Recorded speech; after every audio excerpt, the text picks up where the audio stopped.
lola mo eh. Enjoy naman. Nakakagulat lang yung memory niya. Yun nga nagbibigay ng strength kay Lola eh. The memories. Kahit ano pang sabihin ng aming mga relatives, kahit isumpa siya ng aming mga kamag-anak, masaya siya. Dahil ginawa niya ang kanyang gusto at hindi siya nagsisisi.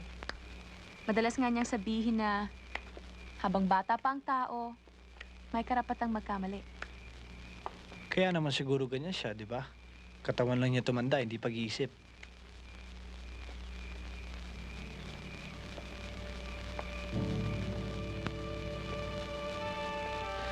Namimiss mo na naman si David, ano? Hindi. Naiingit lang ako kay Lola Gelay. At natatakot ako. Paano kung umabot ako sa kanyang age at hindi na sapat ang mga memories to give me the strength to live? Nasa sa'yo lang naman yan eh.